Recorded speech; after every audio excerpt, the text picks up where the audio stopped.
Today a legendary actor, one of the old school OGs, he passed away, Robert Redford. This guy left behind 70 films in the can, right?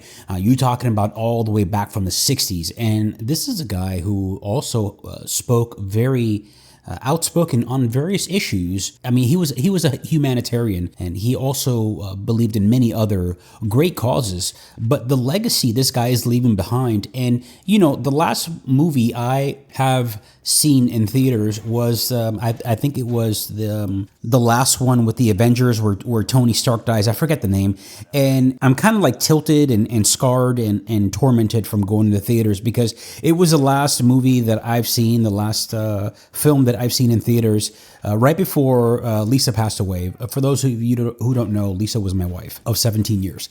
And so and not only that, I got to tell you, there are a whole slew of directors who refuse to shoot in digital. And the three that I can think of off the top is Christopher Nolan, Quentin Tarantino, Steven Spielberg, and several others. And they refuse to shoot film if it's not on film. And, I've worked in film and TV professionally, both in front and behind the camera, but mostly in front. And most of the TV shows and film and commercials that I've done are on this channel, but I have them hidden, right? I just don't want to show them. But I have a lot of experience, and I mean, I studied film. I went to university. I studied film, so I'm one of the OGs when it comes to this. And luckily, I left the industry right before the digital revolution started taking over, where now every major project is shot digitally, right? And there's a reason why, I just can't bring myself to watch films anymore, because I'm not talking about the woke shit. I'm not talking about the obvious overt propaganda that is infused in films and TV shows today. I mean, it's there, and I ignore it, just like I ignore trash slop gaming, modern day gaming. I just don't buy it. I just don't spend my ones and zeros, my dollars, into things that I'm not going to consume and enjoy, right? And I'm going down this rabbit hole, and I'm saying to myself, in the 90s, there is a term that I want to share with you guys, and I'm going to dive deeper into this term. I've been studying for the last couple months, and it's very real, guys. And I didn't come up with a term. I believe two to three authors, two who were working together, another one on his own, borrowed from the first two authors, and they coined the term cultural ground zero. And it's very real, guys. And it talks about how the American culture and pop culture and everything that we have come to know that makes up our culture, right, has peaked in 1997, to be specific. And I'm talking about everything, not just film and TV and music, but also comic books, fashion, cars, video games, but most importantly, video games, right? Video games had another 10-year run, and that's why when you study 2007, just go on ChatGPT and ask it, why was 2007 such an iconic year for gaming, and what games came out in 2007, and you will be mind blown. So I reversed the order a little bit, and I said, why was 1994 such a huge year in film? And the reason why 1994 is because I remember Robert Downey Jr.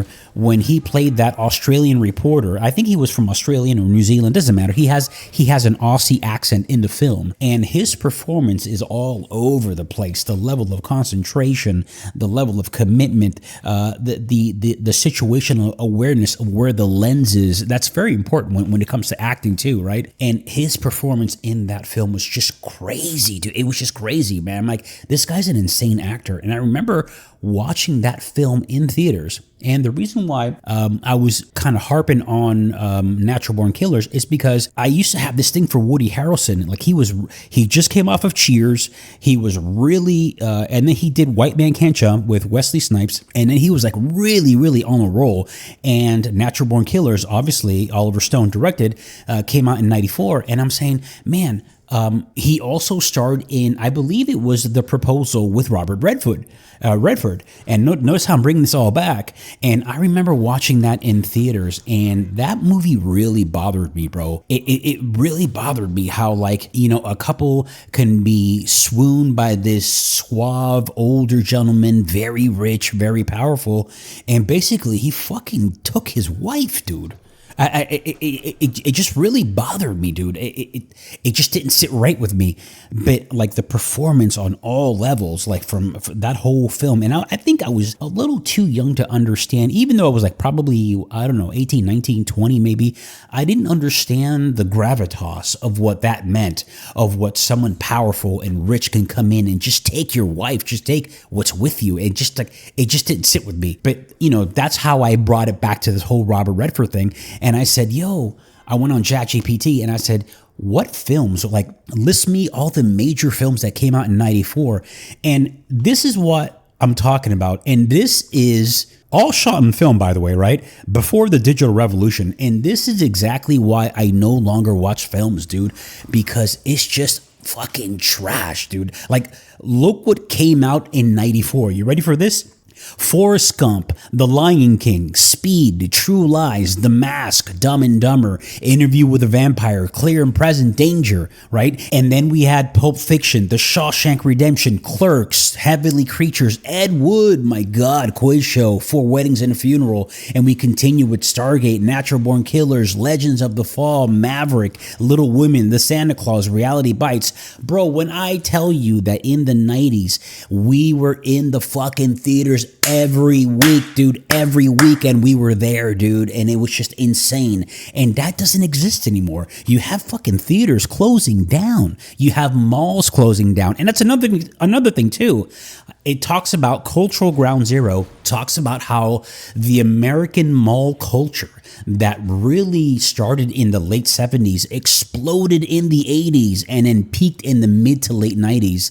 A little bit of the 2000s maybe, but the peak was in the mid to late 90s. And I'm talking about when like arcades were still a thing, and then Friday nights during the 80s we would go to the movies, and every movie theater had like rows of arcade machines. Like, those days are fucking over, dude. And something about our American culture has taken a huge dump, a huge dive into just utter trash, and people will defend it. And the new kids on the block who will defend everything and anything, and nothing is ever wrong and everything is always right, and don't worry, they'll fix it with a patch update, are fucking gamers, dude. Like, I don't understand. They have no concept of consumerism and consumer awareness of what's going on. Like how did we get here, and when was it okay for developers to release games and then they're like, oh no, we'll just fix it down the line, we'll fix it down the road, with a patch update, with several. Bro, I grew up in a time, and it's not that I'm getting old, it's just that everything is like, notice how people are going back to iPods. Have you noticed, like, generation 5, 6, and 7 of the iPod classics are making a huge comeback? Go on YouTube and type in iPod classic mods, and dude, you're talking about fucking hundreds of videos with thousands, if not hundreds of thousands, if not millions of views of people going back to iPod classics because they have control of the music. Go on eBay, try to buy one of these things, fucking hundreds of dollars still, right? And so what people are realizing is that we're moving away.